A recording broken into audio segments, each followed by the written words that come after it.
आज हम आर्जव लेंगे।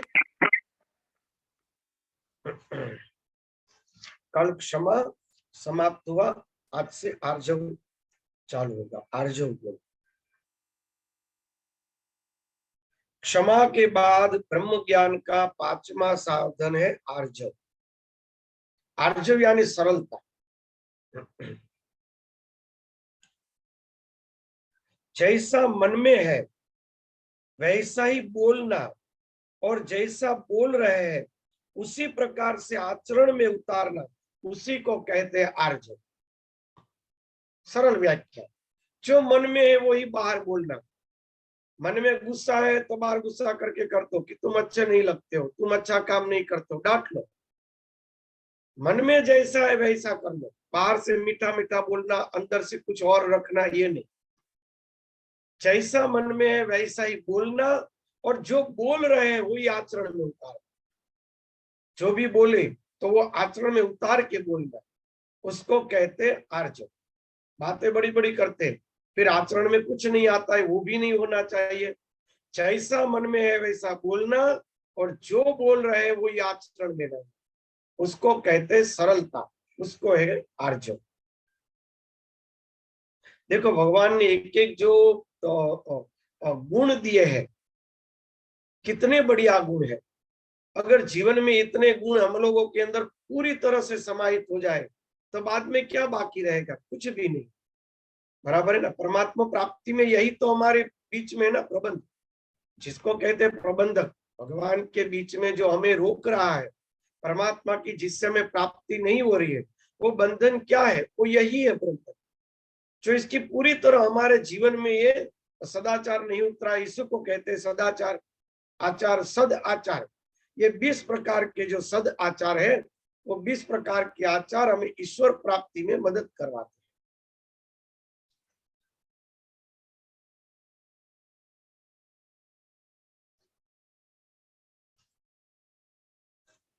जिसका हृदय सरल नहीं होता है वह मनुष्य कभी भी ब्रह्म ज्ञान की प्राप्ति का अधिकारी नहीं माना जाता है। देखो हरेक गुण का एक एक टिटस है, एक एक वो है हर गुण का। अगर हमारे अंदर हिंसा होगी, अहिंसा पूरी नहीं होगी तो भी वो हमें तकलीफ देगा। क्षमा पूरी नहीं, वो भी तकलीफ देगा। अगर सरलता पूरी तरह से नहीं आई तो भी हमें ज्ञान प्राप्त नहीं होगा। ये सब चीजों को सतत देखते देखते देखते, जैसे हीरा होता है उसके अंदर 16 पासे होते हैं, तो 16 के 16 पासे एक सरखे होने चाहिए, तभी हीरा का भाव आएगा, वरना वो हीरा बिकेगा नहीं।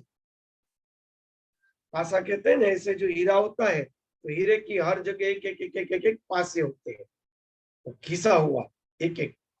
तो वो 16 के 16 एक जैसे होने चाहिए, परफेक्ट होने चाहिए, तो ही वो हीरा हीरा कहलाएगा और तभी उसकी कीमत आएगी। अगर एक भी पासा टूटा हुआ है या व्यवस्थित घिसा हुआ नहीं है तो उसकी कीमत नहीं आएगी। तो ये जो 20 पासे है, वो 20 पासे एक ज्ञानमय हीरे के।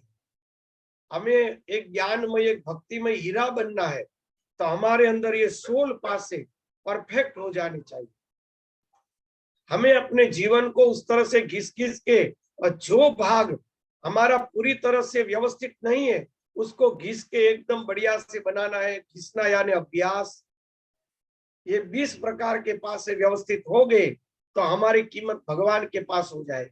चाहे जगत कीमत करे या न करे, परमात्मा के पास कीमत होगी। और भगवान ने कीमत कर ली तो जगत को कीमत करना ही पड़ेगा। रामकृष्ण परम जी को कोई नहीं पहचानता था, आज इतने बड़े संप्रदाय है। बराबर है ना। बड़ा दक्षिणेश्वर में भी इतना कोई नहीं पहचानते थे, उसका विरोध करते थे। तो भगवान ने ले लिया तो सबने ले लिया। ये 20 प्रकार के जो धर्म है वो हमारे अंदर सद्धर्म को, सदाचार को उतार के हमें खुद एक हीरे की जैसे चमकना है, हीरे की जैसे कीमत बढ़ानी है। हमें अगर भगवान के पास कीमत बढ़ानी है तो इन सब पासों को हमें व्यवस्थित करना पड़ेगा। किसी एक भी जगह से कमजोरी नहीं चलेगी। तब तक हीरा बिकेगा नहीं।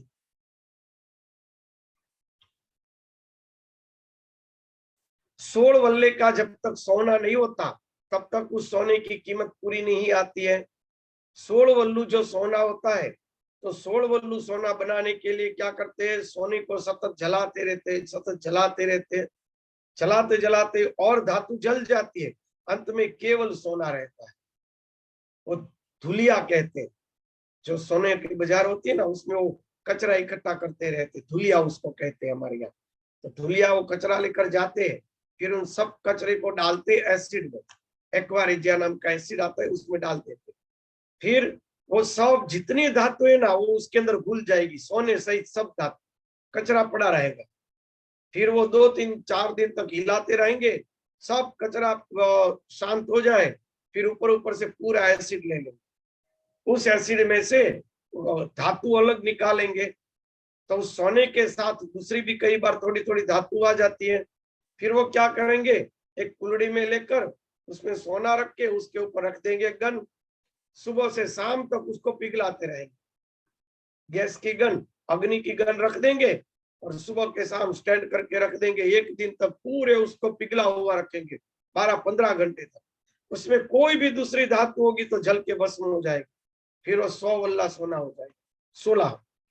फिर वो बाजार में बिकेगा। तो हम जो है अभी कचरे के अंदर है। हम जितना अपने आप को तपाएंगे उतना हमारा कचरा जलता जाएगा, जलता जाएगा। तपाएंगे, तप करना है। तप के द्वारा देखो, अहिंसा जीवन में उतारना तो तप हो गया। आर्जव, सरल बनने का प्रयत्न करना, तप हो गया। दूसरों को क्षमा कर देना, तप हो गया। सबसे बढ़िया यही तप है ना। उल्टे सिर दिन में 6 घंटे रहने से भी क्या होगा, कुछ नहीं होगा।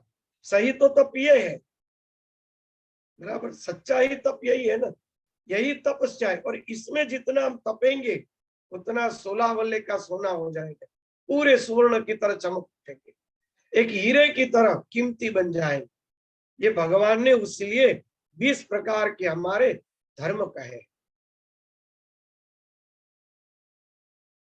व्यवहार में भी जो व्यक्ति सरल रहता है वह अपना कार्य बड़े आसानी से साध सकता है। व्यवहार में भी जो सरल रहेगा बड़ी आसानी से काम कर सकेगा। समाज में कहेंगे ये तो बड़ा सरल आदमी है, चलो उसके साथ काम करते हैं, कोई दिक्कत नहीं है, वो परेशान नहीं करेगा, फंसाएगा नहीं, वो हमसे छल कपट नहीं करेगा। सरलता में, व्यवहार में भी उसकी कीमत रहती है ना।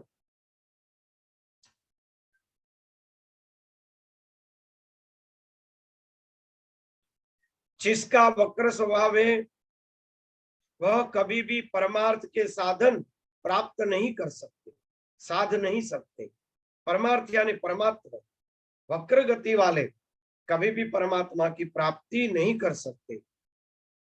जिस तरह से सरल लकड़ियां इमारत में काम आती है, पर वक्र लकड़ियों को काट दिया जाता है। वैसे टेढ़ी हो गई लकड़ी तो उसको काट देंगे, सीधी पट्टियां है तो वो काम आएगी, टेढ़ी होगी वहां से काट के निकाल देंगे, या तो छिल के सीधी बना देंगे। तो मकान बनाते समय भी सीधी लकड़ी इमारत में काम आती है, और मुड़ी हुई लकड़ी को काट दिया जाता है, या तो जलाने के काम आती है।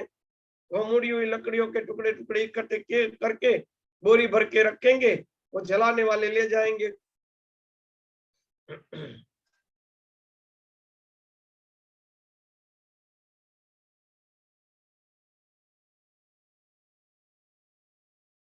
जिस तरह से भूमिति के अंदर, भूमिति गणित के अंदर दो बिंदु के आमने सामने जो सीधी रेखा होती है वह सरल रेखा कही जाती है, वह सबसे छोटी रेखा मानी जाती है।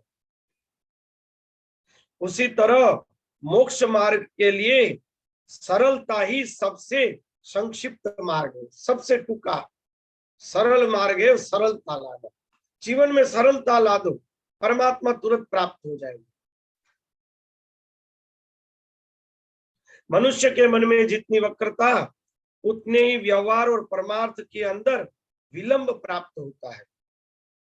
धंधे में, समाज में छल कपट करेंगे, टेढ़े मेढ़े रहेंगे, गुस्सा करेंगे, अलग अलग प्रकार के व्यवस्थित जवाब नहीं देंगे तो क्या होगा, समाज में भी हम व्यवस्थित नहीं रह सकेंगे।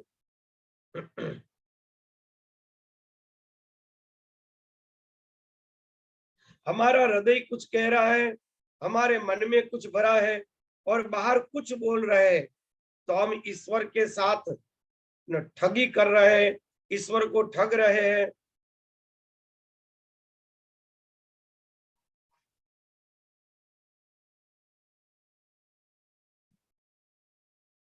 जिस प्रकार से लकड़ी जैसी जड़ वस्तु में भी अगर सरलता मान योग्य है, तो मनुष्य जैसे चेतन के अंदर सरलता प्रतिष्ठित हो जाए तो उसको मान मिले, उसमें क्या आश्चर्य है।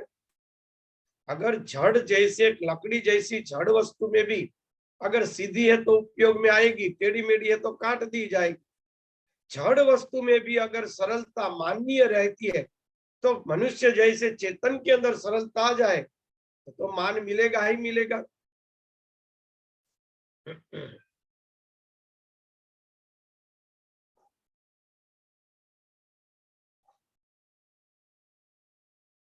एक उदाहरण दिया गया है। एक राजा ने अपने लिए बहुत बड़ा एक महल बनाया, बड़ा महल बनवाया।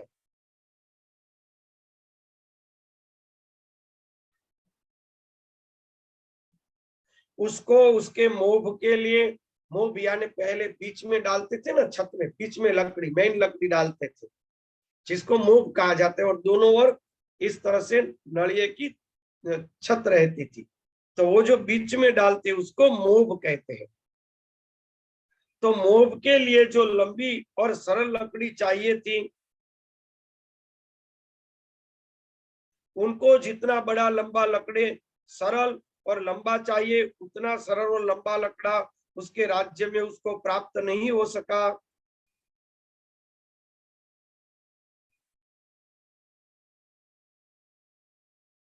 बाद में मलबार से एक बड़ा लकड़ा मंगवाने का उन्होंने प्रबंध किया।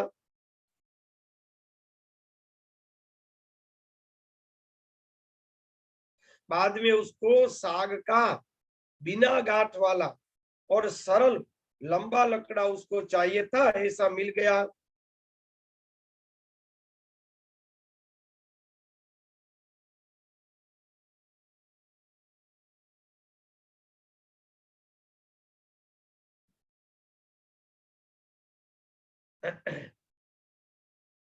जब वह लकड़ी, वो बड़ा लकड़ा राजा के बंदर पे आ गया, समंदर पे बंदर था, वहां पे आ गया, तब बंदर के जो अधिकारी थे उन्होंने कहा कि शहर की जो सबसे अच्छी जगह हो वहां पर उसको खड़ा कर दो, ताकि नगर के सब लोग उस लकड़ी को देख सके कि राजा ने देखो इतनी बड़ी लकड़ी बाहर दूसरे मलबार देश से मंगवाई है, इतनी सरल और इतनी बड़ी लकड़ी अपने महल बनाने के लिए।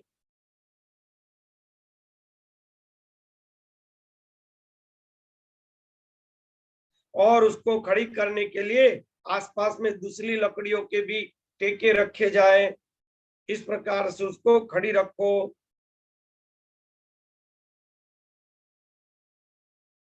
दूसरे दिन दीवान के साथ राजा जी वहां उसे देखने के लिए आएंगे, ऐसा कहलवाया। राजा के हुक्म के अनुसार उस प्रकार से उस बड़े लकड़ी को रख के, उसकी चारों ओर छोटी छोटी लकड़ी रख के उसको खड़ा करके रख दिया। उस दिन एक संत उस लकड़ी के पास गए। उस लकड़ी को संत ने पूछा, कुछ पूछा, क्या पूछा पता नहीं, कुछ उस लकड़ी को पूछा। तो उस लकड़ी ने जो कहना था वह उत्तर उस संत को लकड़ी ने दे दिया। वह जवाब स्वीकार करके वो संत वहां से चले गए। इस प्रकार की संत की प्रवृत्ति देखकर वहां जो सिपाही उसकी रक्षा के लिए खड़े थे, उसको शंका हुई कि ये व्यक्ति ने कोई मंत्र मंत्र कर दिया, मंत्र तंत्र कर दिया, क्या हुआ, क्योंकि ये तो राजा के महल के लिए लकड़ी थी और इसके अंदर कुछ ऐसे आके बोला और कुछ कान रखा, फिर चला गया। तो इन्होंने कुछ इसमें मंत्र तंत्र डाल दिया, कुछ ऐसा डाल दिया, राजा का महल तो खराब हो जाएगा, या तो सब परेशानी में आ जाएंगे, क्या होगी।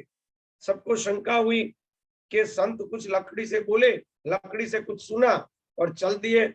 तो कुछ ना कुछ इन्होंने इसमें कारनामे किए हैं, कुछ तो है। तो सिपाही लोगों को संत की प्रवृत्ति में वहम हुआ, शंका पड़ी।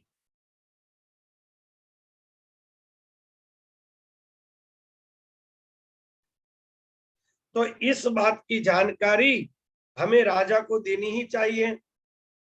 तो अभी ये जो जानकारी है वो राजा को देनी चाहिए कि भी एक संत आए थे, इस प्रकार की प्रवृत्ति करके चले गए, आप अब देखो आपको क्या करना है, क्योंकि कल सुबह कुछ होगा तो हमारे ऊपर न आए। तो राजा को ये बात करनी चाहिए, जिसके कारण लकड़ी में अगर कोई अनिष्ट परिणाम उन्होंने डाल दिया हो तो उसको दूर कर दिया जाए पहले से ही।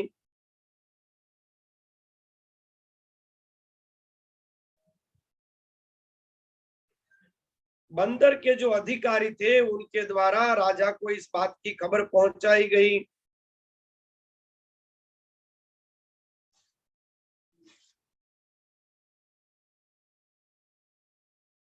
तब उस राजा ने उस संत के पास, जहां पे वो संत रहते थे, उनके पास विनय से कहलवाया कि मेरे आदमी लोगों ने, मेरे आदमियों के द्वारा मुझे ऐसा सुनने में मिला है कि आपने लकड़ी के साथ कुछ बात की है, उसको कुछ आपने प्रश्न पूछा है, उस लकड़ी ने आपको कुछ उत्तर दिया है। तो ये बात सही है? अगर वो बात सही है, आप स्वीकार करते हो, तो लकड़ी को आपने क्या कहा था और आपने लकड़ी क्या क्या जवाब सुना, वो कृपा करके मुझे कहिए, अगर आपको इसमें कोई अड़चन नहीं है तो। राजा बड़ा विवेकी था। तब उस संत ने कहा, अरे भैया, अरे राजा जी, उसमें आपसे छुपाने जैसा कुछ है ही नहीं।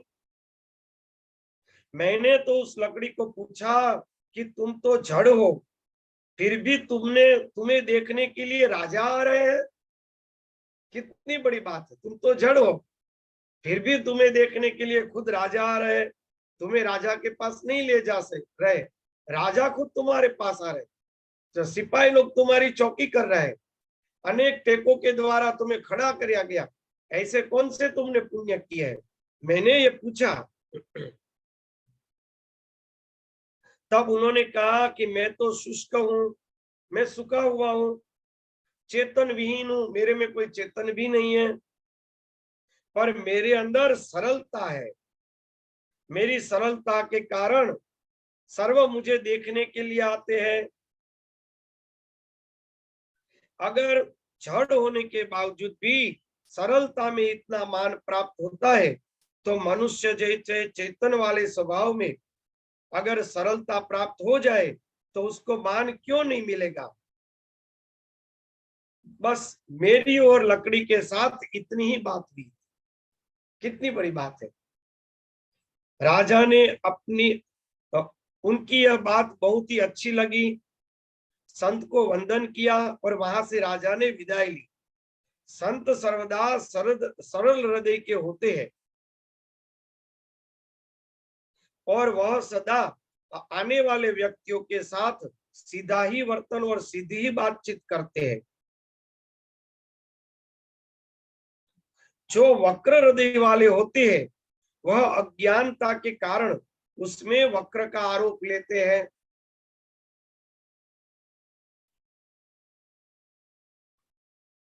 जो असरल व्यक्ति है, वक्र अंतःकरण वाले हैं, वह सामान्य बातों में भी दूसरे के बातों का जवाब अलग ही लेते रहते हैं। सामान्य व्यक्ति सरलता से कुछ कहेगा तो सामने वाला उसका अर्थ दूसरा ही निकालेगा। ऐसे कई बार होता है ना समाज के अंदर कि दूसरे ही अर्थ निकाल देते हैं।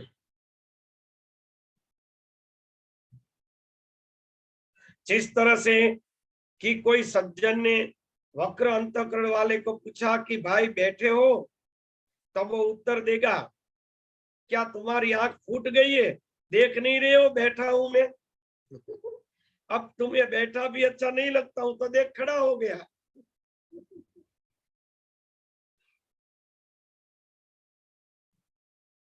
पास में खेलते हुए बच्चों को देखकर पूछा कि ये आपके बच्चे हैं? तो उस मनुष्य ने उत्तर दिया, मेरे नहीं तो क्या तुम्हारे हैं? इस प्रकार से वक्र हृदय वाले वक्र ही जवाब देते रहते हैं।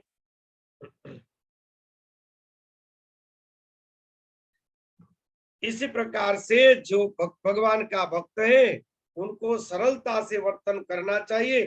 कोई भी जवाब, कोई भी वर्तन कभी भी वक्र प्रकार का नहीं रखना चाहिए। समझू व्यक्ति को बिल्ली जैसा, बिल्ली कहते हैं ना, बिलाड़ी, म्याऊ क्या कहते, बिल्ली, बिल्ली जैसा स्वभाव सरल रखना चाहिए।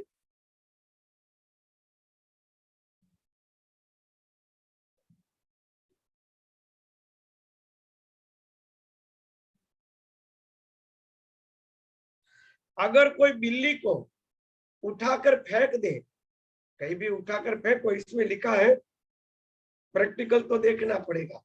तो अगर किसी बिल्ली को उल्टी करके, पैर ऊपर है, ऐसे करके अगर आप फेंकोगे तो गिरेगी बिल्ली, तो पैर हमेशा नीचे ही रहेंगे, कभी वो उल्टी की बिल्ली नहीं पड़ेगी। उसकी बिल्ली की गिरने की एक ट्रिक है, चाहे आप हाथ में लेकर ऐसे उछाल के फेंकोगे तो बिल्ली गिरेगी, तब पैर तो नीचे ही रहेंगे भले ऊपर पैर है। फेंकने पर पैर तो अपने जमीन पर ही रहेंगे। उसी तरह से सामने वाला व्यक्ति चाहे कितनी भी वक्रता से बात करे, मगर जो समझू है, सरल है, वो तो सदा उसका सरल ही अर्थ निकालता रहेगा, बिल्ली की तरह। चाहे कैसे भी फेंके, वो तो सरल ही, जैसा है वैसे ही पड़ेगी। उसी तरह से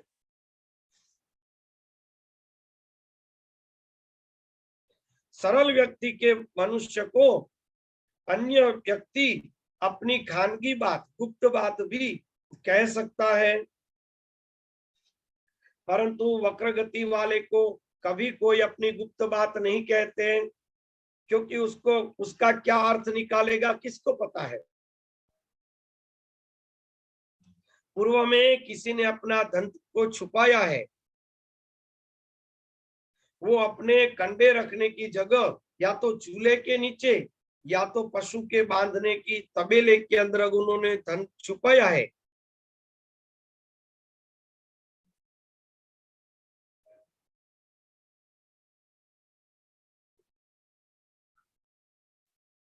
हाँ, पूर्व में यानी पहले के जमाने में लोग धन छुपाते थे तो सरल जगह में छुपाते थे ताकि धन जल्दी से मिल जाए।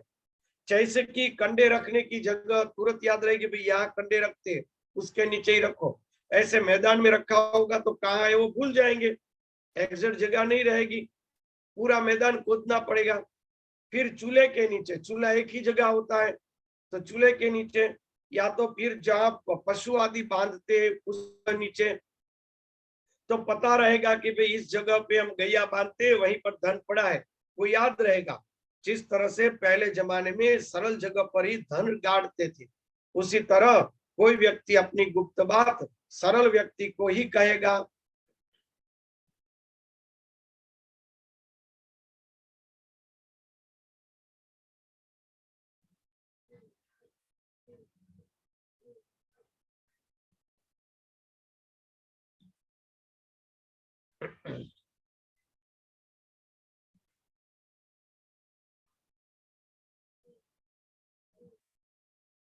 अगर कोई व्यक्ति के अंदर उपदेश को झेलने का सामर्थ्य नहीं है, तो वह सामने वाला कभी भी उसको उपदेश नहीं करेगा। सामने वाले व्यक्ति में उपदेश का सहन करने का सामर्थ्य नहीं है, तो जो भला आदमी होगा, संत होगा, वो कभी उसको उपदेश नहीं करेगा। कोई व्यक्ति को उपदेश तभी किया जा सकता है जब वो सरल होगा, कुछ मानने को तैयार होगा, जीवन में उतारने को तैयार होगा, तो उसी को कहते हैं सरल। वो केवल सुनने के लिए, कोई व्यक्ति केवल परीक्षा के लिए कोई व्यक्ति केवल किसी को चिढ़ाने के लिए बुलवाएगा तो कभी भी कोई व्यक्ति अपनी अच्छी उत्तम बातें किसी को नहीं कहेगा, वो चुप हो जाएगा, पता चलेगा कि ये तो मजाक कर रहा है। तो कोई व्यक्ति जो उत्तम प्रकार के उपदेश है वो नहीं बोलेगा। अगर पता चलेगा कि ये परीक्षा ले रहा है तो भी उत्तम प्रकार का है वो नहीं बोलेगा।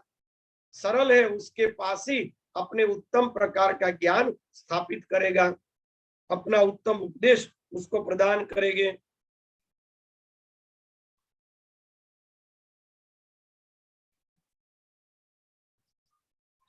भगीरथ राजा के बड़े प्रयत्न से 3-3 पीढ़ी तक तपस्या करके गंगा जी प्रसन्न तो हो गए, मगर गंगा जी को झेलने के लिए महादेव की जरूरत पड़ी, शिव जी की जरूरत पड़ी ना। मनुष्य का हृदय अगर सरल होगा तो ही सद्गुरुदेव का उपदेश अपने हृदय रूपी पात्र के अंदर झेल सकेगा। असरल व्यक्ति का, वक्र व्यक्तिगति का कोई विश्वास नहीं करता है, तो फिर ब्रह्मनिष्ठ महापुरुष कैसे वक्र गति वाले का विश्वास कर सकते हैं। अगर सरल बनेंगे तो महापुरुष अपना ज्ञान हमारे हृदय में स्थापित करेंगे। उसलिए मुमुक्षु को अपने अंतःकरण को सदा सरल रखने का प्रयत्न करना चाहिए, अपने मन को, वाणी को और कर्म को एक बना के रखना चाहिए। सरलता का फिर से वही शब्द पे भगवान आ गए कि मन, वाणी और कर्म जैसा बोलो, जैसा सोचो ऐसा ही बोलो और उस प्रकार का ही वर्तन करो। जो इन तीनों को तीनों समन रखता है वो ही उत्तम प्रकार का अधिकारी हो सकता है और वो ही सरलता से जी सकता है। उसी को कहते हैं सरलता। चलो अब छठा उपदेश है आचार्य उपासना, यानी सद्गुरुदेव की भक्ति। आचार्य उपासना,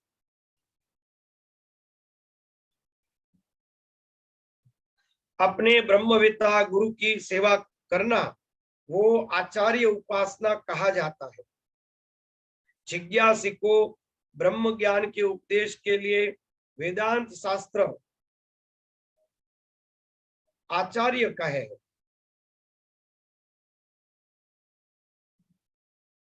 ब्रह्म का जो उपदेश किया है वो वेदांत शास्त्र भी हमारे आचार्य है, यानी कि ऐसा नहीं है कोई कोई व्यक्ति के रूप में ही खड़े हैं। आज रामकृष्ण कथामृत लो, विवेकानंद जी के पुस्तकें लो, माँ आनंदमयी के पुस्तकें लो, रमण महर्षि है, रामसुखदास जी महाराज है, उनकी जो ब्रह्मवाणी है वो भी आचार्य ही है हमारे लिए, क्योंकि उनकी ही वाणी के रूप में वो पुस्तक हमारे सामने है, तो उसको भी आचार्य कहा जाता है।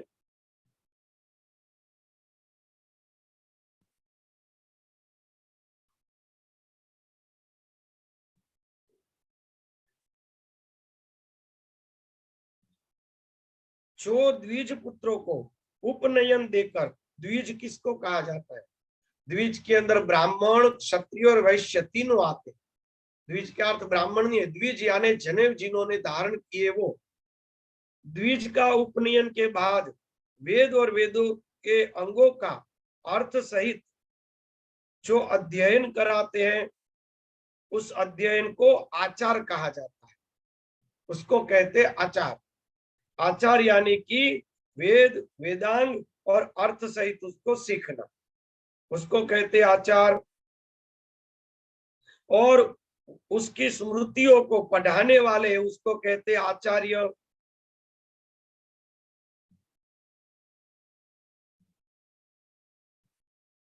जो शास्त्र की एक वाक्य का करके बताए, अर्थात ब्राह्मण, अरण्य, उपनिषद सहित चारों वेदों के ब्रह्म का बोध करता है। जो वेदांग, षड्दर्शन, स्मृति, पुराण इन सब शास्त्रों का साक्षात और परंपरागत ब्रह्म का उपदेश करता है। उसमें कोई शास्त्र चित्त शुद्धि के हैं, कोई शास्त्र भक्ति के हैं, कोई शास्त्र चित्त पे स्थिरता के साधन के लिए है, कोई शास्त्र यज्ञ आदि कर्मों के लिए है, कोई शास्त्र ब्रह्म स्वरूप और ब्रह्म के ज्ञान की प्राप्ति का उपदेश करते हैं। ऐसा कहा गया है, पर कोई भी शास्त्र एक दूसरे को कभी भी खंडन नहीं करता। वो तो हमारी गैर समझ है कि इसमें ये लिखा है और इसमें ये लिखा है, खंडन हमको दृष्टि नहीं है, इसीलिए है। असल में कोई शास्त्र किसी शास्त्र का खंडन नहीं करता।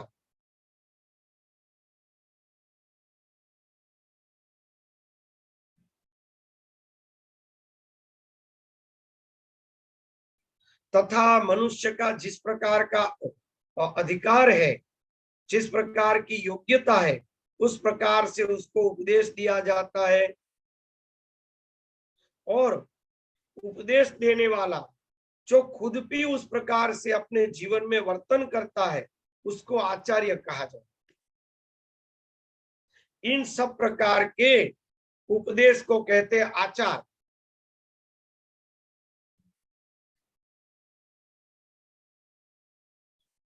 ब्राह्मण, अरण्य, उपनिषद, 4 वेद और ब्रह्म का बोध,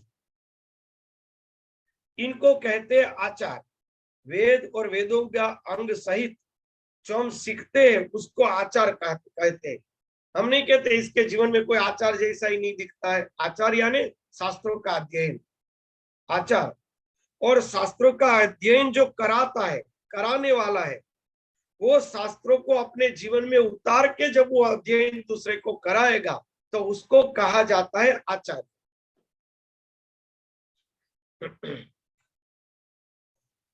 आचार्य कभी कुपात्र को उपदेश नहीं करते, क्योंकि कुपात्र को दिया हुआ उपदेश निष्फल जाता है। कुपात्र को दिया हुआ तो निष्फल जाता है, स्वाभाविक बात है। जिसको जिसमें रस ही नहीं, जिसको जिसमें आगे बढ़ना नहीं, जिसको उसको जीवन में उतारना ही नहीं, उसके आगे इतना बोल के उसका क्या अर्थ निकलेगा? कुछ नहीं।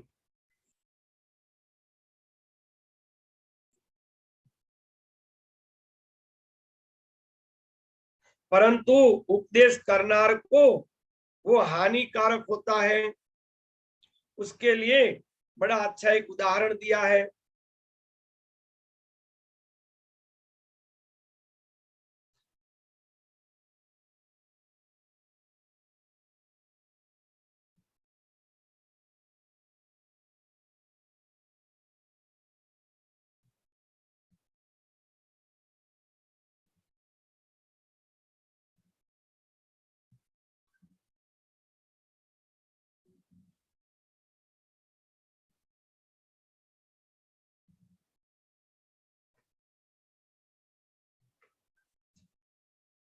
एक बंदर था, उदाहरण है कि अनधिकारी को, कुपात्र को ज्ञान देने से क्या होता है, उसका एक उदाहरण है।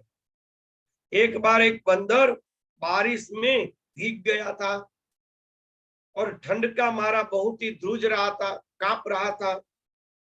वो एक पेड़ के नीचे आकर बैठ गया, बहुत ही कांप रहा था ठंडी से। उस समय उस पेड़ के ऊपर एक सुगरी का माला था। सुगरी जो ये इस प्रकार का बड़ा बहुत ही बढ़िया घोंसला बनाती है अपना, उसको हमारे यहाँ कहते हैं सुगरी। ऊपर से लंबा होता है, कुएं के पास बहुत होता है, फिर ऐसा बीच में गोल होता है, फिर नीचे इस प्रकार से होता है। वहां से सुगरी अंदर जाती है ताकि सांप आदि उसके अंडे को खा न सके। तो सुगरी का घोंसला था, तो सुगरी ऊपर बैठी थी। तो सुगरी ने उस बंदर को उपदेश दिया, तरणे तरणे सुगरी आदर करे धरा, अंग अंग चाले ने आलस करे, ई मोटी खोट नरा। सुग्री ने कहा ऐसे बोल के कि भाई एक एक छोटा छोटा तिनका इकट्ठा करके अपना एक छोटा घोंसला भी रखना चाहिए। अपना शरीर चल रहा है, अंग यानी शरीर, फिर भी जो आलसी होकर बैठा रहता है वो तो फिर समय आने पर दुखी ही होता है। इस प्रकार से उन्होंने उसको बोध किया बंदर को कि भाई तुम्हें पता है कि बारिश होती है, हर बार तू ठंड को भीगता है, तो कुछ न कुछ ऐसा बना के रखना चाहिए कि ठंड आए तो वहां बैठ जा। जैसे मैंने घोंसला बनाया, तो कुछ तो परिश्रम करना चाहिए ना, इतना बढ़िया शरीर है तो कुछ परिश्रम करना भी सीखो। इस प्रकार से उस सुग्री ने उस बंदर को बोध दिया। बंदर को बड़ा क्रोध आया, एक तो ठंड से मैं तो कांप रहा और ऊपर से मुझे बोध दे रही है, कोई बात नहीं, बारिश बंद हो जाने दे, मैं उसके घोंसले को नाश कर दूंगा। और जैसे ही बारिश बंद हुई, पेड़ के ऊपर चढ़ के सुगरी के घोंसले को फाड़ के तोड़ के फेंक दिया।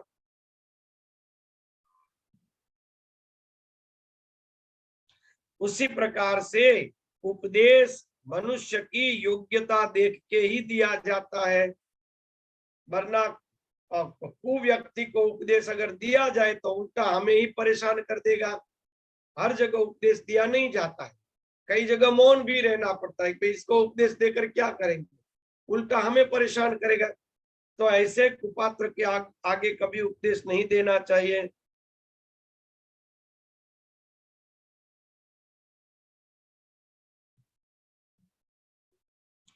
जिस प्रकार से अनमोल हीरा है और अपनी गांठ पे लगा के रखा है, वो ओढ़ने के कपड़े के गांठ में पहले हीरा वगैरह बांध देते थे ना बाहरगाम जाते समय। अगर सामने वाला हीरे का पारखू नहीं है तो फिर गांठ खोल के वो हीरा उसको नहीं दिखाना चाहिए, वरना दिखाने वाला ही मूर्ख गिना जाएगा, क्योंकि इसको पता ही नहीं कि हीरा है। और खामखा अगर चोर आदि होंगे तो हीरा भी पड़ा के ले जाएंगे और भाग जाएंगे। इसलिए हर जगह हीरा नहीं दिखाना चाहिए। जो हीरे के व्यापारी है उसकी सामने गांठ खोलनी चाहिए।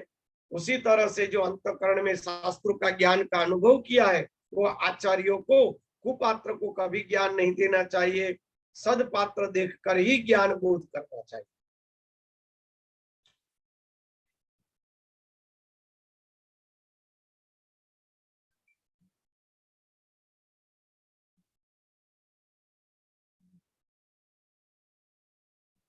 आचार्य को जिसका जैसा अंतःकरण का अधिकार है उसी तरह से उसको साधन बताना चाहिए।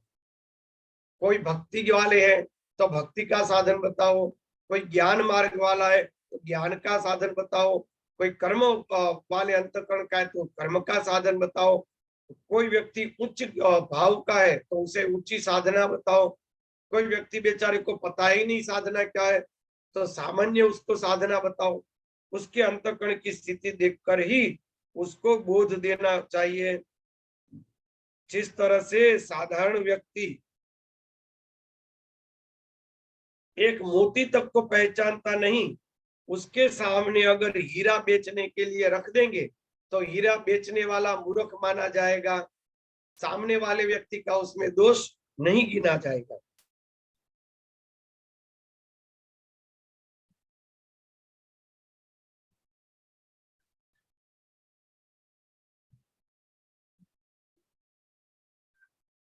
जिस प्रकार से गांव के गमार व्यक्ति को मलमल का रेशमी कापड़ बताएंगे तो बेचारा गवार उसको देख के क्या करेगा, उसको तो मोटे सफेद कपड़े ही पहनने, क्योंकि उसको तो मजदूरी करनी है।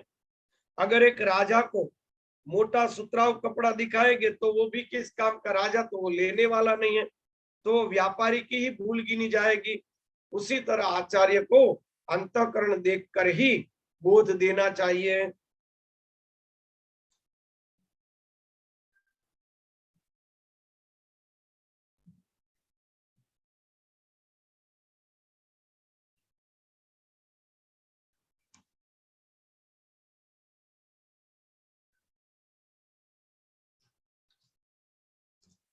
अकेला श्रोत्रिय है मगर ब्रह्मनिष्ठ नहीं है, अनुभवी नहीं है, तो जिज्ञासु के पूरे संशय का वो निवारण नहीं कर सकेगा, क्योंकि खुद ने ही अभी अनुभव नहीं किया है। क्योंकि अनुभव के बिना अकेले शास्त्र का ज्ञान कभी भी उपयोगी नहीं होता है।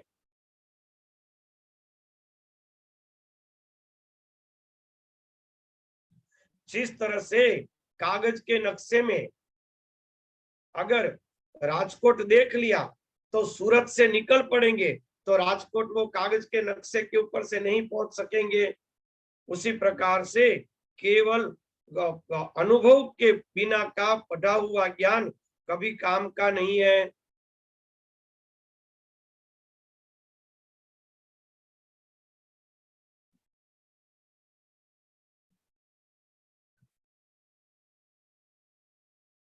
जो श्रोत्रिय है मगर ब्रह्म का अनुभव नहीं किया है, वह ज्ञान तो दे सकता है मगर कभी ब्रह्म का साक्षात्कार नहीं करा सकता, क्योंकि खुद ने ही अनुभव नहीं किया है, तो वो कैसे कराएगा।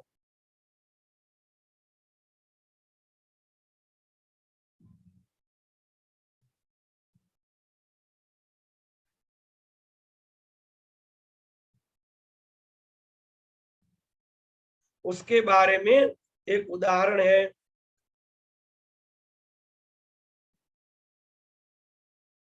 एक पोरबंदर के अंदर, पोरबंदर का गांव है यहाँ पे, और बहुत बड़ा वहां बंदर था। पोरबंदर के गांव में एक व्यापारी था। वह अपने वाहनों में, स्टीमरों के अंदर माल भर के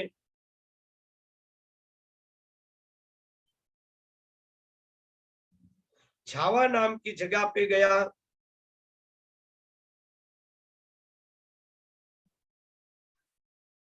छावा के अंदर कोई गैया नहीं थी। छावा नाम के टापू में गया, तो उस समय उसके जावा के टापू में कोई गैया नहीं थी। तो उस व्यापारी ने अपनी स्टीमर के अंदर दूध के लिए 10 गैया साथ में ले गया। उसको हुआ कि वहां जाके दूध दूध पियेंगे तो वहां दूध तो मिलता नहीं, चलो अपनी घर की गैया ही साथ में स्टीमर में रख देते हैं। तो 10 गैयाओं को साथ में ले गया।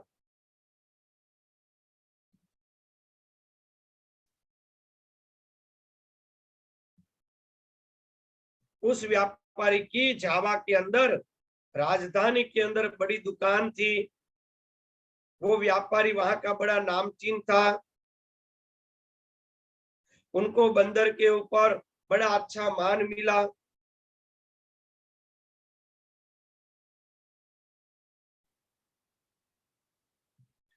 जब उसको जाने का समय हुआ, जो व्यापारी था उसको जावा से जाने का समय हुआ,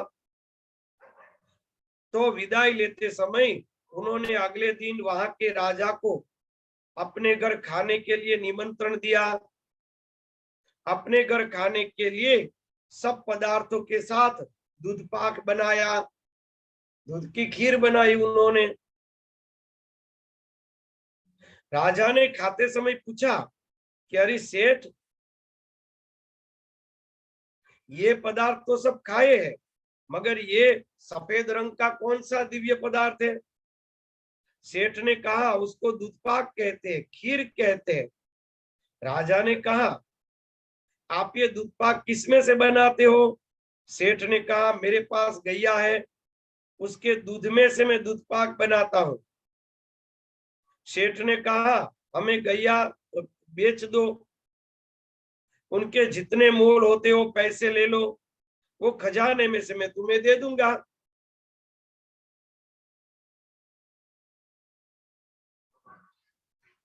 उन्होंने कहा कि मुझे कोई पैसे नहीं चाहिए। सेठ ने 5 गैया बच्चे सहित उसको भेंट में दे दी।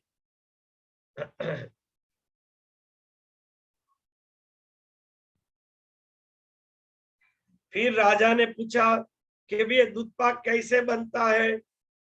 सेठ ने कहा कि पहले गैये के बछड़े को छोड़ दो, फिर गाय का दूध दो लो, फिर उसको चूल्हे के ऊपर रख के उबालो, फिर 1 रुपया भर के चावल डालो।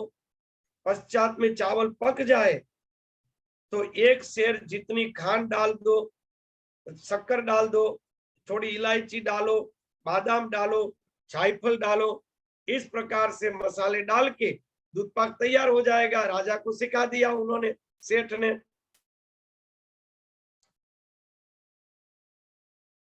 राजा ने सेठ को अपनी कचहरी में बुलाकर बहुत बढ़िया ऊंचा पोशाक पहनाया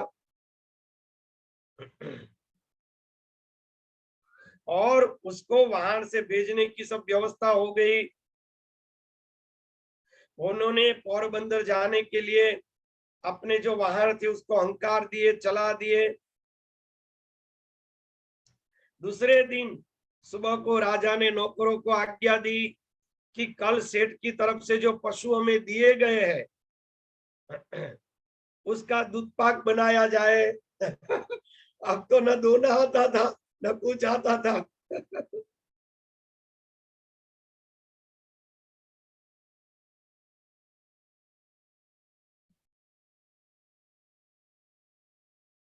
उन्होंने अपने बावर्ची को गैया सौंपी। उन्होंने सेठ के कहने के मुताबिक राजा ने अपने नौकर को समझाया।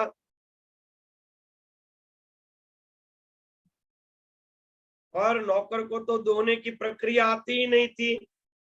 उन नौकने को बछड़ा छोड़ दिया और बछड़ा छोड़ा तो बछड़ा आंचल से दूध पीने लगा।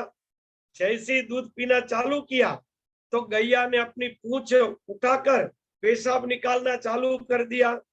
तो तुरंत नौकर ने वो पात्र में भर लिया। क्यों? राजा ने कहा था कि जैसे बछड़ा छोड़ोगे वो दूध पिएगा, बाद में दूध निकलेगा। तो उन्होंने तो सीधा वो पेशाब हुआ वो बर्तन में भर लिया। हाँ, बछड़ा ने दूध पीना चालू किया और दूध निकला। तो उन्होंने तो बर्तन भर लिया।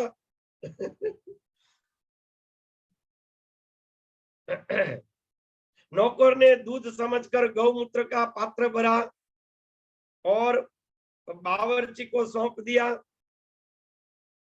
और बावर्ची ने उसका दूध पाक बनाया।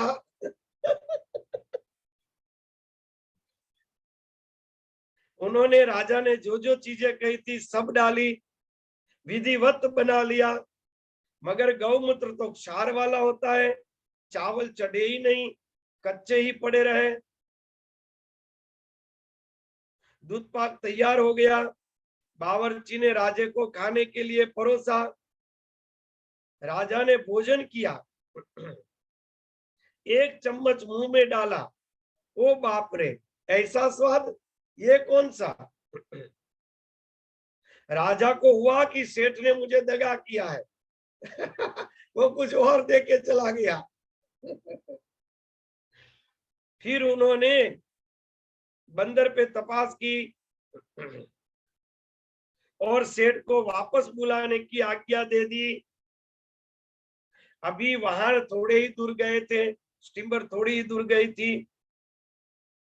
उन्होंने संज्ञा करके उस वाहन को वापस बुला लिया। बंदर पर वो राजा के अधिकारियों ने उसको आज्ञा दी। वो आज्ञा सुन के वो सेठ जी वापस स्टीमर ले ली, किनारे पे उतरे और उस सेठ जी को लेकर राजा के पास आए। राजा ने सेठ जी को एकदम क्रोध में आके कहा कि तुमने मुझे दगा किया है, तूने मेरा अपमान किया है। कल दूध पाक में अमृत जैसा था, आज तो दूध पाक जहर जैसा हो गया। सेठ जी ने शांति से पूछा कि दूध पाक आपने किस तरह से बनाया था? राजा ने अपने बावर्ची को बुलाया और बावर्ची ने उस नौकर को बुलाया। फिर बावर्ची ने कहा, तू, उसका अर्थ तो हमें मालूम ही नहीं, वो दोना क्या है वो तो हमें मालूम ही नहीं। फिर राजा की रूबरू में उस बछड़े को छोड़ा। थोड़ा बछड़े ने दूध पिया। फिर वो सेठ ने खुद दूध निकाल के दिखाया और फिर उन आदमियों को भी दूध निकालना सिखाया और उसका दूध पाक बना के खिला के कहा कि खातरी कर लो वही है या नहीं। तो इस प्रकार से ब्रह्मनिष्ठ महापुरुष और केवल श्रोत्रिय में इतना फर्क होता है। वो बछड़ा छोड़ के कहां से दूध लेना वो तो पता नहीं।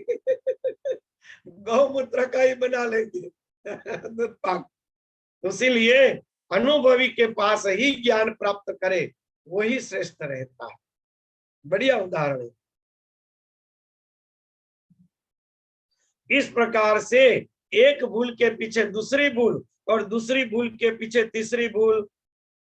जो केवल श्रोत्रिय है और ब्रह्मनिष्ठ नहीं है, उसके पास से केवल शास्त्रों का ज्ञान सुन के कभी भी ब्रह्म ज्ञान की प्राप्ति नहीं हो सकती है। खुद को जीवन में उतारने के लिए ऐसे जीवन में उतारे हुए व्यक्ति का ही संग करना पड़ेगा, क्योंकि खुद ने अनुभव नहीं किया है तो सामने वाले को क्या कराएगा? स्वाभाविक है ना।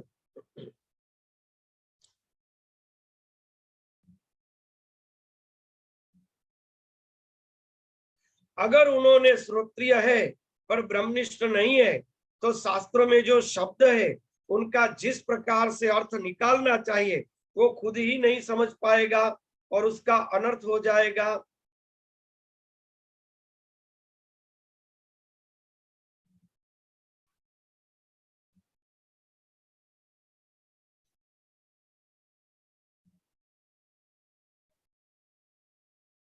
जिस प्रकार से एक छोटे पत्ते के ऊपर जब पत्ता पानी में तैर रहा है तो चींटी या मकोड़े तैर सकते, मगर भारी शरीर वाला कोई प्राणी पत्ते के ऊपर तैर नहीं सकता है।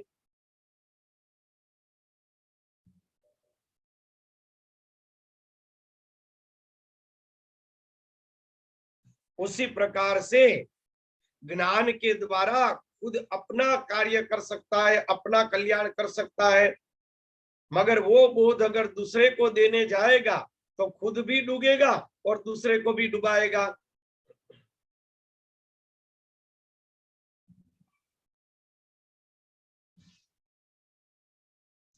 श्रोत्रिय ब्रह्मनिष्ठ पुरुष की वचन में श्रद्धा रख के योग्य प्रयत्न करने पर मुमुक्षु को आत्म साक्षात्कार प्राप्त होता है। व्यवहार में भी श्रद्धा की जरूरत रहती है, तो परमार्थ में तो श्रद्धा की जरूरत रहेगी, स्वाभाविक है।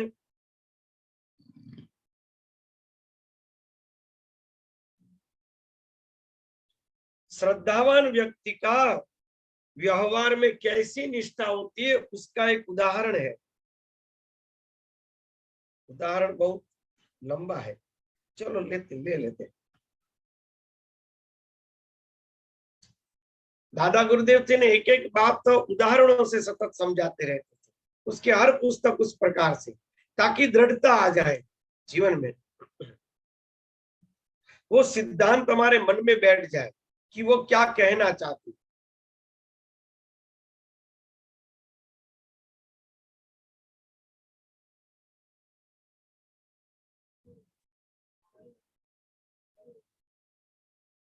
एक राजा के नगर में प्रजा को पानी का बहुत ही दुख था, इसलिए राजा ने एक विशाल तालाब खुदवाया।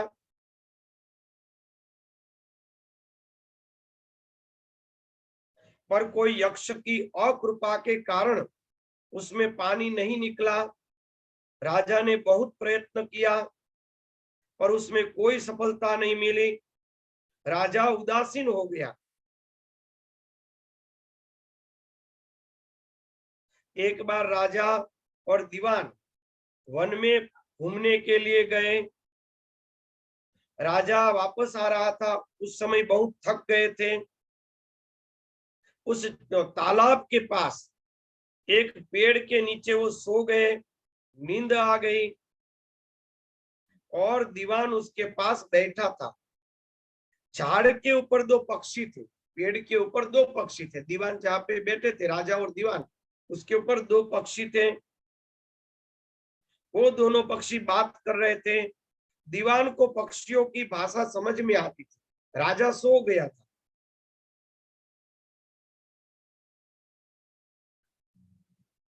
वो मादा पक्षी ने नर पक्षी को पूछा कि राजा ने इतना बड़ा तालाब बनाया फिर भी पानी क्यों नहीं निकल रहा है।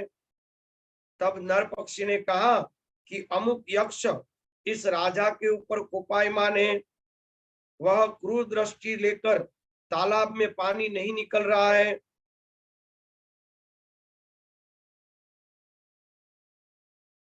अगर इस राजा के गले से थोड़ा काट कर 5 रुपये जितना लहू तालाब में डाला जाए तो पानी निकल सकता है। मादा ने कहा अगर ऐसे करने में राजा की मृत्यु हो जाएगी तो। नर पक्षी ने कहा राजा के बाजू में ये एक छोड़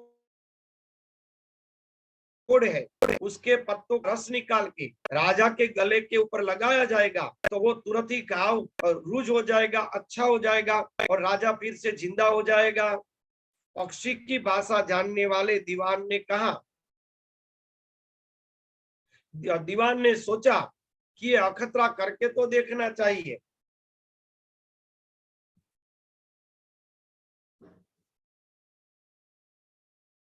उन्होंने देखा कि इन पत्तों के द्वारा घाव रुझता है या नहीं, वो पहले देख लेना चाहिए, क्योंकि दीवान बुद्धिशाली था कि भाई कोई काटने के बाद हकीकत में ये पत्तों से ये घाव अच्छा हो जाता है या नहीं, पहले देख लेना चाहिए, वरना गला राजा का काट देंगे, बाद में अच्छा नहीं हुआ तो मेरा गला काट देंगे।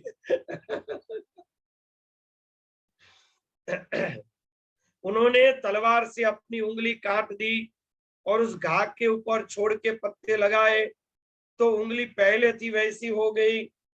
फिर सोते हुए राजा की छाती पर चढ़ गया और तलवार से राजा के गले की नस काटी और वहां से लहू निकाल लिया और पास में रखे धुने के अंदर लहू भर के उस छोड़ के रस को गले के ऊपर लगा दिया। तुरंत ही राजा की घाव तो अच्छा हो गया और दीवान राजा की छाती पर बैठकर वो गला काट रहा था। उसी तरह राजा की आंख खुल गई थी, उन्होंने देखा था और उन्होंने आंख मूंद ली और नींद जैसा डौल करने लगा। फिर दीवान ने वहां से उठकर राजा के गले का लहू तालाब के मध्य में डाला और यक्ष ने उस राजा के ऊपर की अवकृपा को दूर कर दी और तालाब क्रम से पानी से भर गया। थोड़ी देर के बाद राजा बैठ गया, जाग गया। तब नगर की ओर जाते समय तालाब की ओर देखकर आश्चर्य हुआ। उन्होंने भगवान का उपकार माना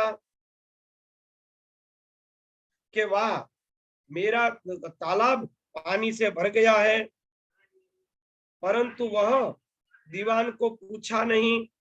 उन्होंने दीवान को पूछा नहीं कि पानी से कैसे भर गया है, और दीवान ने भी बगैर पूछे कहा नहीं। उस बात के 5 वर्ष बीत गए।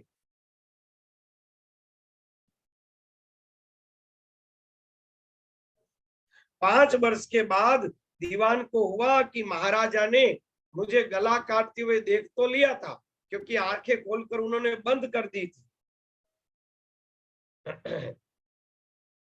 फिर भी उन्होंने 5 वर्ष तक क्यों नहीं पूछा। एक बार उन्होंने महाराजा को पूछा कि महाराज, आपने मुझे ये क्यों नहीं पूछा। तब महाराजा ने कहा कि मुझे तुम्हारे ऊपर पूर्ण विश्वास है, उसीलिए तुमने जो किया होगा वो मेरे भले के लिए किया होगा। ये सोचकर 5 वर्ष तक मैंने तुम्हें कुछ नहीं पूछा। देखो, भरोसा ऐसा होना चाहिए। देखा ना, भरोसा करो तो ऐसा करो।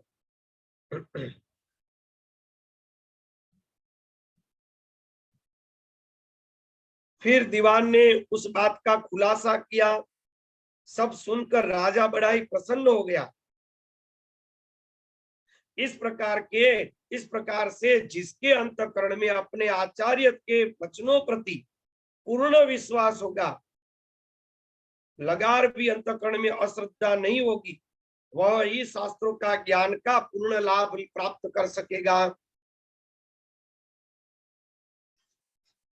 सत शास्त्र और गुरु वचन में श्रद्धा होगी, तभी वह हृदय में उस विद्या को उतार सकेगा, तभी उस विद्या को शिष्य हृदय में उतार सकेगा।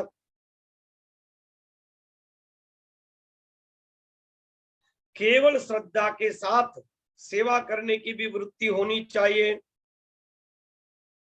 जिस प्रकार से पता है कि इस भूमि में जल है, मगर मेहनत किए बिना, खोदे बिना वो प्राप्त नहीं होता है, आचार्य की विद्या भी सद्भाव पूर्वक सेवा करने से प्राप्त होती है। बाह्य सामग्री, शरीर और इंद्रिय और अंतःकरण से उनको विहित सेवा भी करनी चाहिए। चलो आगे कर लेंगे, उसका भी एक उदाहरण है, वो कर लेंगे। स्वामी जी, एक प्रश्न है। बोलो बेटा। जैसे जब मैं आपके पास आया था तो आपने बोला था बेटा आपका गुरु मैं नहीं हूँ। मैं तो उसका नहीं क्या हूँ। उसका क्या कारण था? अरे मैं हूं ही नहीं तो क्या कारण बताऊं? मैं तो किसी का गुरु नहीं हूँ। उसका कारण थोड़ा ही होता है। अभी सिंह उगने भी बाकी है, पूछ उगनी भी बाकी है। सिंह पूछ पूछ होता तो पता लगता कि मैं गुरु देख लिए, दो दो सिंह उग गए हमारे। बोलो बोलो बेटा, क्या क्या प्रश्न है? क्या है कि मेरी मान्यता अब थोड़ी सी अलग बन गई है। मेरा ये मानना है कि गुरु को एक व्यक्ति या वस्तु से बांधने की बजाय उसका नाम मैंने गुरु छेड़कर रखा। मतलब क्या, कई बार जैसे मेरे को पढ़ते वक्त भी नॉलेज मिलता है, वो काम भी तो गुरु का ही होगा, ज्ञान। देखो, इसमें कहा है श्रोत्रिय और ब्रह्मनिष्ठ दोनों चाहिए। पढ़ते समय जो मिल गया वो केवल श्रोत्रिय है। वो बछड़ा छोड़ेगा, बछड़ा जैसे दूध पीना चालू करेगा और जो आएगा वो दूध होगा, वही क्या पता है वो गौमूत्र हाथ में आ गया। तो वो श्रोत्रिय के साथ ब्रह्मनिष्ठ भी होना चाहिए।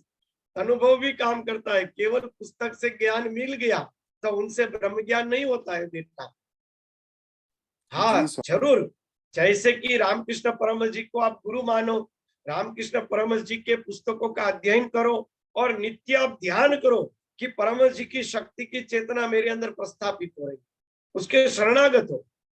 ब्रह्मनिष्ठ महापुरुषों के शरणागत भी होना पड़ता है। केवल पुस्तक में जान लिया कि हाँ भाई अहिंसा परमो धर्म, चलो हमें सरल बन जाना चाहिए, केवल उनसे बात नहीं बनती। मूल तत्व तो गुरु ही प्रकट कर सकते, वो चेतना ही प्रकट कर सकते। मम माया दूरत्वया, वो ये ब्रह्म ज्ञान ही समर्थ है, दूसरा कोई नहीं। बराबर, दूसरा कहो। स्वामी एक प्रश्न और था। जैसे कि अभी आपने बोला भी अपन को अनुभव मिलना चाहिए, तभी अपन उसे अपने जीवन में उतार पाएंगे। नहीं, अनुभवी व्यक्ति होगा जो खुद अनुभव करेगा, वही दूसरे को कह सकेगा और तभी वो सामने वाला जीवन में उतार सकेगा। जिन्होंने खुद ने ही अनुभव नहीं किया है तो सामने वाले के जीवन में वो कैसे उतारेगा, उसको कैसे प्रोत्साहित करेगा? तो बराबर है स्वामी ना? तो स्वामी जी, एक स्थिति पे आके तो सब एक ही माने जाते हैं।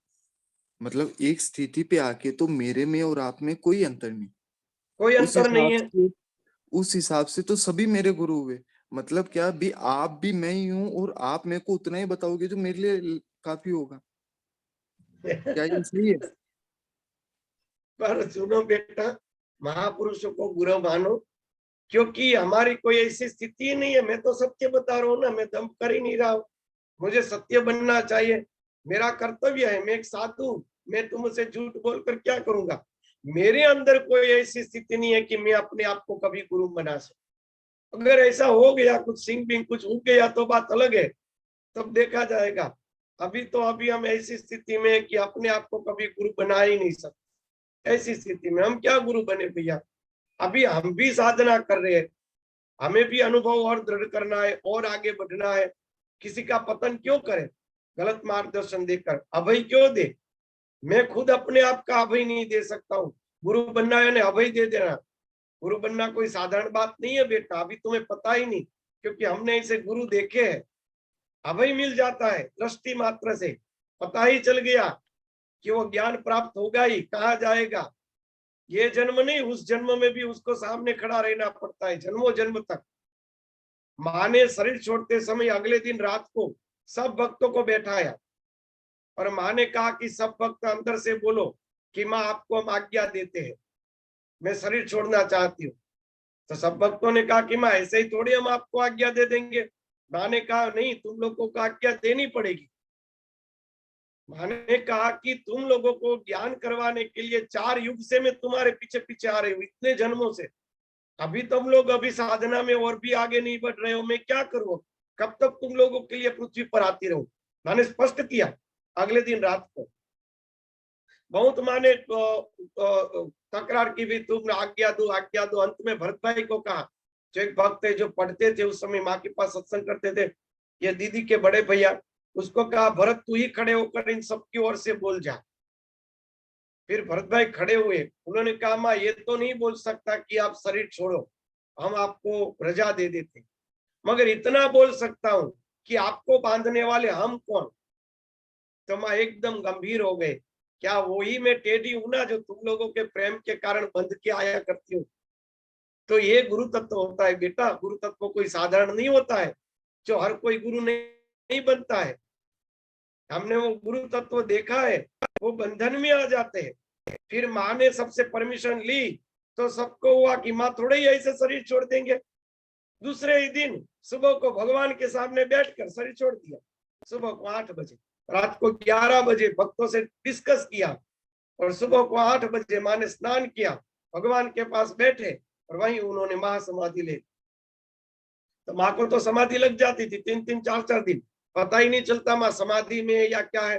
तो फिर हरि बाबा खेला सोमनाथ थे, बाबा को बुलाया गया। बाबा माँ के सिर पे हाथ रख के लगभग 2 घंटे तक बैठे रहे, और फिर उन्होंने कहा कि माँ ने महासमाधि ले। माँ ने आज्ञा दे दी बाबा को समाधि में दर्शन दिया कि मैंने शरीर छोड़ दिया, अब इस शरीर का अग्नि संस्कार करो। तो इस प्रकार से ये गुरु हो सकते हैं बेटा, ऐसी शक्तियां होती है। गुरु हर कोई ऐसे ही चिला चालू सब अपने आप को गुरु मान के घुमा कर, ये ऐसी चिला चालू वस्तु नहीं है। मैंने देखी वस्तु कहा कहता हूं, इसीलिए मैं कहता हूं कि मेरा कोई अधिकार ही नहीं। जिन्होंने राजा महाराजा देखा है, वो सरपंच अपने आप को राजा नहीं मान लेगा। वो सरपंच को कहेंगे नहीं तुम अपने आप को राजा मान लो, ये 50 लोग तुम्हारा मान रहे, तो सरपंच थोड़ा ही राजा हो जाएगा, वो सरपंच ही रहेगा, वो कोई राजा नहीं हो जाएगा। तो हमने ऐसे राजा महाराजा देखे हैं, तो मैं कह रहा हूं ना कि हम तो सरपंच है, कोई राजा नहीं है। जो अपने आप को राजा बनाते। गुरु होना बड़ा कठिन है बेटा, हमने तो ऐसे विभूतियां देखी है। वालबाई माँ है, हरि माँ है, हरि बाबा है, सोनू माँ है, मैं सबके साथ रहा हूँ। एक थी एक ब्रह्मनिष्ठ महापुरुष के साथ राम प्रकाश आनंद जी है, कि विभूतियां कैसी होती है, ब्रह्मनिष्ठ महापुरुष कैसे होते, मैंने नजरों से देखी। तो ऐसे उसमें मैं अहंकार कैसे ले लूं? प्रैक्टिकल बात है ना, उसमें गलत बोलने की कोई बात ही नहीं, उसमें मेरा कहाँ नीचा जाता है। अगर नीचा लगे तो भी उससे मुझे क्या लेना देना, दम्भ तो नहीं करना है। ऐसे गुरु नहीं होते बेटा, गुरु तो एक तत्व है। परमात्मा को प्रार्थना करो, और जो महापुरुष ब्रह्मनिष्ठ हो गए उनमें से किसी महापुरुष को नित्य प्रार्थना करो, वो तुम्हारे लिए गुरु शक्ति खींच के लाए, जो तुम्हारी जरूरत है वो खींच के लाए। वो कोई अहंकार लेके हाथ पकड़ लेगा तो उनसे तुम्हारा उद्धार नहीं हो जाएगा, ऐसे नहीं उद्धार होता है। वो शक्तियां ही आकर उद्धार करेगी, तब उद्धार होता है जीव का। उसको कहते गुरु कृपा ही केवल। वरना आज इतने गुरु इतने संप्रदाय लेकर बैठे, 10-10 हजार 50-50 हजार, एक दो भी ब्रह्मनिष्ठ शिष्य नहीं होते। यह कोई साधारण बात है? ऐसे लाखों लोगों की मेदनी इकट्ठी करने से ज्ञान नहीं हो जाता और गुरु भी नहीं हो जाता। गुरु तत्व बड़ा विशाल है, इसलिए प्रार्थना करो ऐसे ब्रह्मनिष्ठ कोई महापुरुष को अपने गुरु मानो, भले शरीर से न हो, और उनको नित्य ध्यान में प्रार्थना करो, उनके शास्त्र पढ़ो, उनसे तद्रूप हो जाओ। वो सत्ता आज भी है, वो सत्ता ही तेरा अधिकार है, वो गुरु भेज देगा। उसमें क्या दिक्कत? तुम अपना अपना व्यक्तित्व बनाओ। हमारे दादा गुरुदेव कहते थे आम अगर पक जाए तो आम को चिल्लाना नहीं पड़ता कि अरे तोते तू आजा मुझे खाने के लिए, अरे मैना तू आजा मुझे खाने के लिए। पत्ते में छुपे हुए आम को भी वो ढूंढ के खा जाते। अगर अधिकार प्राप्त कर लिया तो कहीं से भी खींच लेंगे, कहीं से भी ढूंढने नहीं जाना पड़ेगा, और ढूंढ के कभी मिलता भी नहीं, ढूंढ के कभी नहीं मिलता है ना। जी स्वामी जी, स्वामी जी, ये चीज मैंने भी मानी है। भी दूसरों की मदद अच्छे तरीके से सिर्फ वही आदमी कर सकता है जो अच्छे से स्थित है इस जगह पे कि सब मैं ही हूँ। क्योंकि जो मतलब अपने मन में ये बार बार चीजें भी आती है ना, भी मैं शरीर हूँ, मैं ये चीज हूँ, ये भी अपने पूर्व संस्कारों की वजह से है। भी। हाँ जैसे जैसे ये हटने लग जाते हैं तो अपनी स्थिति इसमें बनने लग जाती है। दूसरी चीज ये थी भी, जैसे आपकी बातों से मेरे को ये समझ में आया भी, बंधन लगते हैं भी। जैसे क्या है, मैं कोई इच्छा रखता हूँ आपको कोई भी महापुरुष को गुरु बनाने की, तो इससे एक तरह का बंधन लग जाएगा, मतलब कोई ना कोई जन्म में वो आएंगे और मेरे को करा के जाएंगे, ऐसा हाँ, कुछ वो होता है भी क्या? बंधन हो जाएगा, क्यों इच्छा करे हो। दूसरा, कौन कहता है कि तुम्हारे पास गुरु नहीं है? पूर्व जन्म की कोई गुरु शक्ति तुम्हारे में काम करती नहीं होगी, वो क्या खाती? गुरु सशरीर से नहीं है। गत जन्म में तुम्हारे कोई गुरु शक्ति होगी जो आज तुम्हारे अंदर काम कर रही है। इतना बढ़िया ज्ञान है, इतना छोटी उम्र में इतना तुम्हारा दिव्य जीवन है, बड़ी अच्छी बात है बेटा। हमें तुम्हारे दर्शनों के गौरव होता है। कई बार डांटता भी वो अच्छे के लिए तुम्हें डांटता हूँ, मगर बहुत ही अच्छी है तुम्हारी स्थिति। तो इस प्रकार से तुम्हारे पूर्व जन्म के गुरु काम कर रहे होंगे, उसकी क्या खातिर? गुरु ढूंढना बंद करो, अपना व्यक्तित्व खड़ा कर लो, अपने आप वो शक्ति तुम्हें खींच लेगी। अगर न खींचे तो भी कोई बात नहीं, समय पे होने वाला होगा। हमें अपनी पात्रता बनानी है, बस इतना सोच लो। जी पात्रता बनाना चालू कर दो, बस इतना करो, गुरु तत्व खींच लेगा। अंतरिक्ष में अनेक महापुरुष घूमते रहते, हमें पता ही नहीं होता है। कहीं से भी खींच लेंगे, स्वप्न से भी दीक्षा देते हैं। शरीर से कई महापुरुषों के ऐसे अनुभव होते, शरीर से आके साधना करवा के चले जाते। माँ के पास एक हिमालय से महात्मा आए थे, हिमालय से। फिर वो ढूंढते ढूंढते आए, पहले गए थे वो रायपुर। रायपुर में हमारे यहाँ बटुक भाई आते थे, माँ के बहुत अंगत भक्त, और माँ वहां पे 1 महीना रही थी रायपुर में। तो उसके घर माँ का फोटा था। वो तो संत प्रेमी, कोई संत आते तो उसके घर ले जाते। वो महात्मा को एक तकलीफ होगी, परमात्मा जाने, उसके साथ ज्यादा बात नहीं होती हम लोगों की। तो वो महात्मा बटुक भाई के यहाँ भोजन करने गए, और बटुक भाई ने अपनी पूजा का दर्शन करवाए। तो देख के कहा कि ये माता जी कौन है? वो तो आश्चर्य में पड़ गए कि माता जी कौन है, हमें बताओ। तो उन्होंने कहा कि ये माता जी तो जसदण में रहते हैं और हमारे गुरुदेव है। तो उन्होंने कहा वो माता जी से मुझे मिलना है। ये माता जी तो हमें साधना करवाती है ध्यान में आकर। हमारे गुरुदेव माँ थे तो वहां हिमालय में उसको साधना करवाती थी, उसका अधिकार हो गया होगा। हम साथ में रहते तो भी नहीं करवाया, उनको हिमालय में माँ ने करवा दिया। तो रायपुर से वो एड्रेस लेकर जसदण पे आए। पूछते पूछते वो बड़े राम जी मंदिर है उसमें उतरे थे, और वहां से कहा तो उन लोगों ने एड्रेस दिया, अब यही से गली है, उस वहां पे रहती है माँ।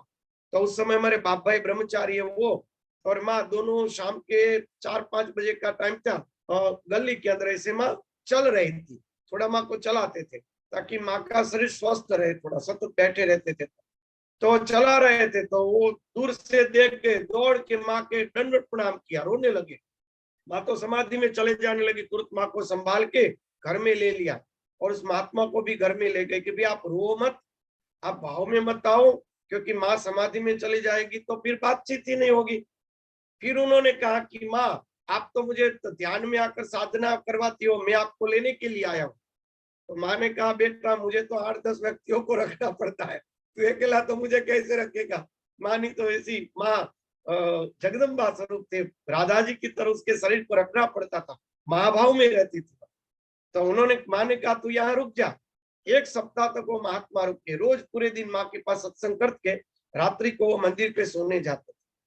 तो अधिकार हो जाता है तो कहीं भी उसको मार्गदर्शन मिल जाता है। केवल अपना अधिकार प्राप्त करो। सृष्टि में सत्ता है सब बैठी, आज भी विवेकानंद है, आज भी रामकृष्ण देव है, आज भी योगानंद परमहंस है, लाहरी महाशय है, रमन महर्षि है, हमारे गुरुदेव है, सब आज भी वो सत्ताएं है। आज भी मैं माँ का दर्शन कर रहा हूँ, मेरे लिए माँ मेरे लिए इतनी प्रत्यक्ष है वो शक्ति, वो सब शक्तियां है। केवल अपना अधिकार प्राप्त करो, कहीं से भी वो शक्ति आपको खींच लेगी, चिंता मत करो, मगर अपना अधिकार प्राप्त करो, बस उतना करो। गुरु ढूंढने जाओगे फंस जाओगे बेटा, कुछ नहीं होगा। आज किसको गुरु बनाने जाए, हम तो कहीं ढूंढने नहीं गए थे, उस दोषी ने खींच लिया, हमें भी पता नहीं था, हमें कहाँ साधु होना था। हम तो कलाकार कारीगर थे। तो सत्ता ही खींच लेगी, अधिकार प्राप्त करो बस। मुझे तो जो अच्छा लगा वो कह रहा हूं, फिर तो आपकी जो मति, आपकी जो सोच, मुझे तो धन्यवाद जो सही स्वामी जी। लगता है वो कहता हूँ बेटा। बराबर है ना? जी स्वामी जी, धन्यवाद आपका समय देने के लिए। भले भले, उसमें धन्यवाद क्या बेटा, पूरा समय ही उसी लिए है। चलो